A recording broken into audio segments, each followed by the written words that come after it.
Welcome to a deeper conversation. This conversation grew out of the word boundaries. This woman didn't start by talking about boundaries at all. She started by telling me about her mother.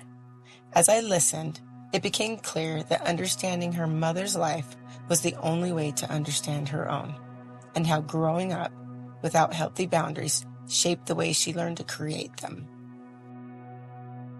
My stepdad, everybody thought he was going to die within 2 months after my mom was gone, because she was the one that kept everything together. And when you have a man that doesn't speak, or a man that, like, the loneliness is so real and raw and hard. And when we were at his funeral in April, they had to shut off the lines for both viewings because there was that many people coming through the line. And there's 11 of us children. It's a his, mine, and ours. I was going to say, can you say that again? How many? There's 11 children. So my stepdad is a farmer in Star Valley, and he has ranched his whole life. Farm, ranch. He was born in the house that he died. Don't have that anymore, huh? Yeah, who has that? Yeah. So he's 95 years old. He was not communicative with anybody. People came through the line and were bawling and talking to all of us about my mom. Instead of your dad. Instead of my dad. My dad is laying there in the coffin, and they're just crying and saying, "Do you know how much I miss your mom every day? Do you know how much I loved your mom? Do you know what she meant to me?" And we were kind of taken aback, because all of us looked at each other, especially those of us that live away, looked at each other, and they had this relationship with her that was so profound. We were kind of in awe of it. Because you had a different relationship with her. We absolutely know that she has that in her. You understand that. And it's in her passing 6 years ago, she has kept the whole family together. And I try to figure that out every single day. You raise your kids because you want them to stay in touch, to overlook in-laws, to overlook everything, because you want them to have a relationship. Okay, how do you take a his, mine, and ours and have a solid relationship is beyond me. So I kept telling my siblings that we had outlived the crap of our parents. We have outlived their sins. We've outlived whatever they put upon us to still be close. And we are very, very close. We're getting together next week. And anyway, for my mother to be boundaryless, the backstory of her, it took me an hour and a half to read at her funeral because of the amount of abuse that she suffered from her father. So she had a mother and a stepmother. Okay. And they both died by the time she was 11. They owned a store and a motel of 11 rooms. She was in charge of washing the sheets, washing the towels. Did she quit school? No. Interesting side note. She would never let us grow her hair long. We always had to have short hair, because when she was little, she had long hair, and it tangled. And her friends would come over and they would untangle her hair for her. It hurt so bad for her to get her hair untangled. Anyway, side note. So in her growing up, like, she was dropped off at the age of 18 with $5, and he promised her a year of schooling. When he dropped her off, he said, "Here's $5. I never want to see you again." And he left her on the curb and he drove away. And is there a reason for that? She had a sister that was biological from her mother. Then they had a stepsister and a stepbrother, and they were close. And so that's another reason she always wanted us to be close, is because they were close, right? It's amazing what we do to ensure, to take care of what we didn't have.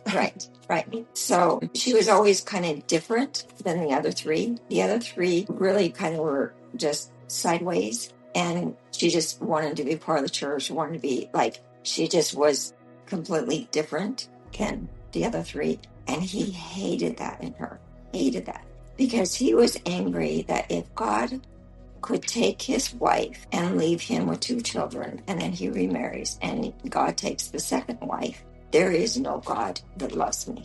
And now I'm stuck with 4 kids, a store, and a motel.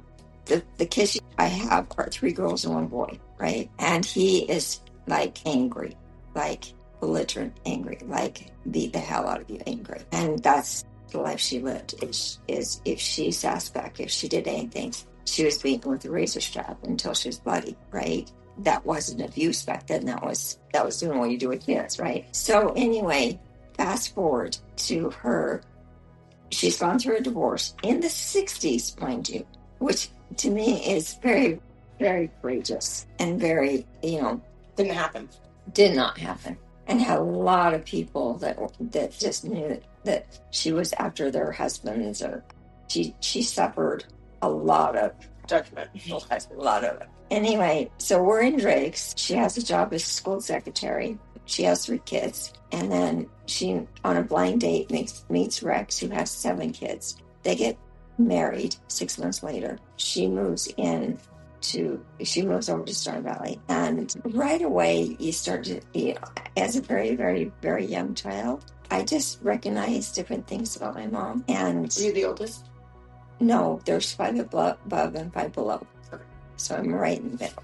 Okay, up there. There's an older sister and older brother. I've always been the middle child. Well, that explains everything. Doesn't it? And so I just, I watched, I learned, I figured things out really early, saw her insecurities really early, saw how much she wanted to be loved, was very, very different in that way. Like, just when the 2 families came together, her and my stepdad decided that they wanted to completely wash away, just completely, totally wash away their previous lives. So all of a sudden, there's no step. All of a sudden, you could not say the word step in our home. Okay. They're just, this is your sister, this is who she is now, this is what it is. At this point? 8. Okay. 8 turning 9. And this is our house.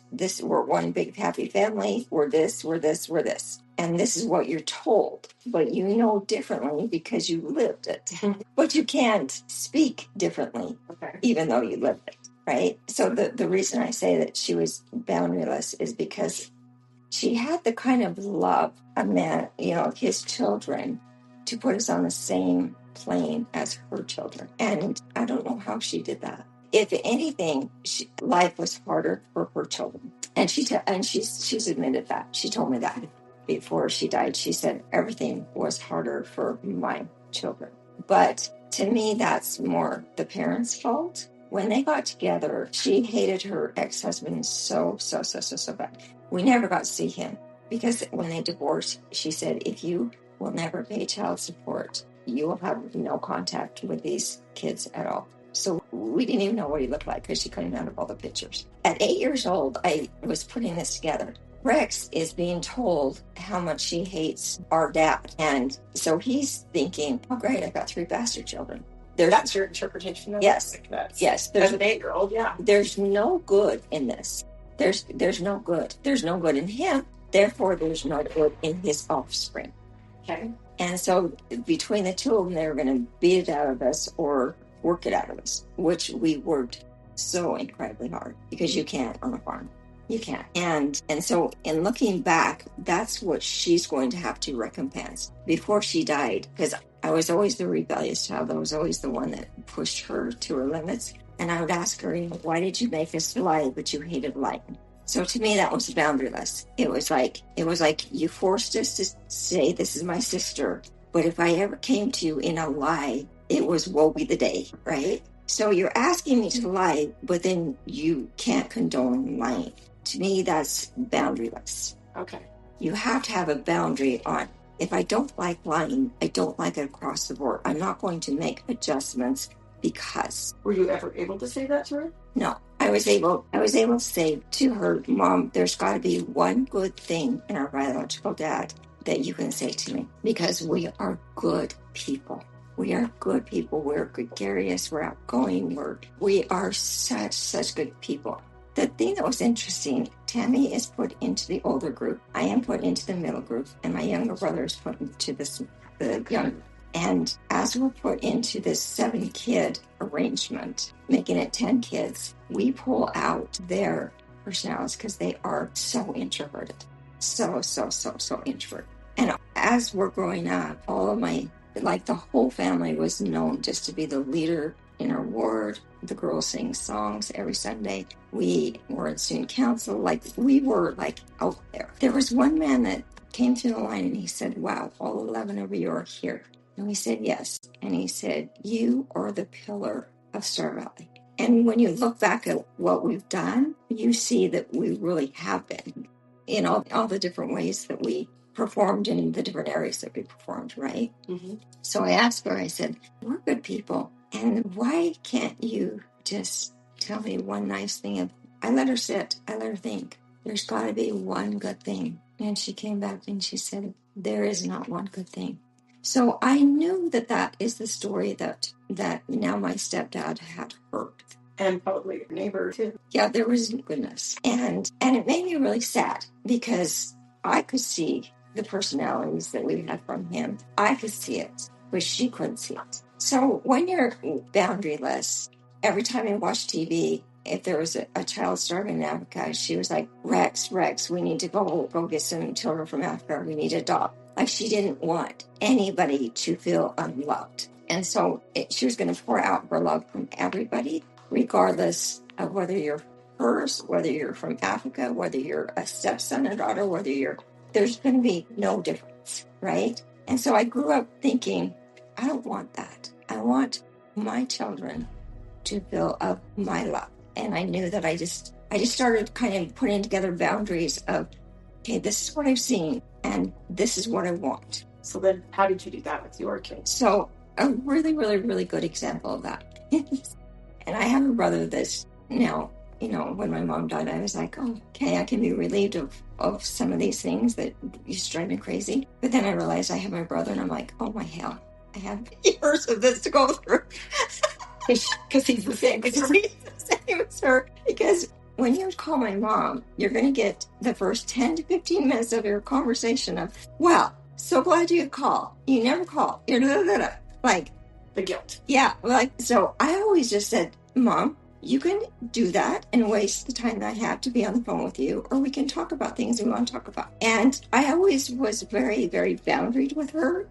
And she didn't cross those boundaries. Like she got it really quick with me. Like I wasn't going to accept that kind of, you're not going to guilt me. You're not going to do this. You're not going to do that. Because I would just say, you're not going to do it. And the other thing was, you never come see me. You never, ever come see me. So I made sure that I took 3 weeks out of the year.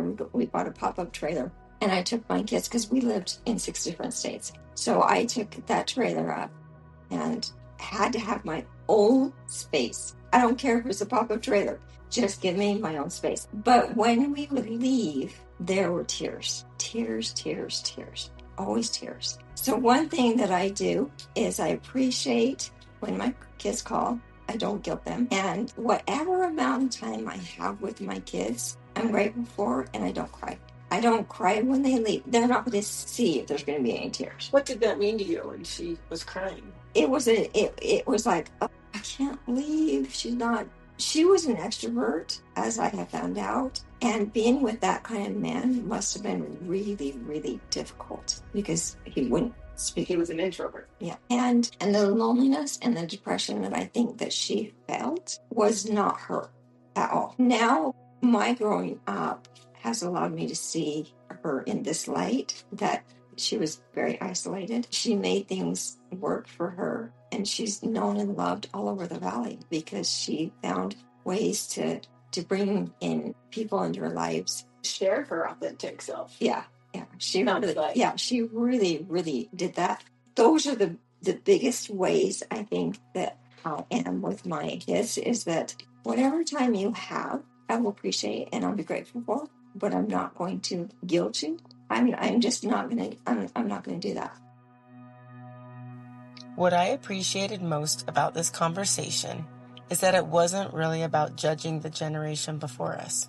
It was about understanding it.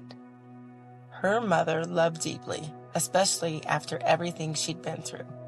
And this woman found a way to carry that love forward while adding something her mother never had the chance to learn: healthy boundaries.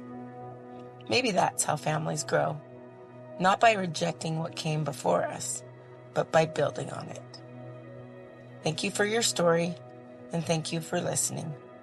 Until next time, keep listening, keep wondering, and keep exploring the words that shape your world.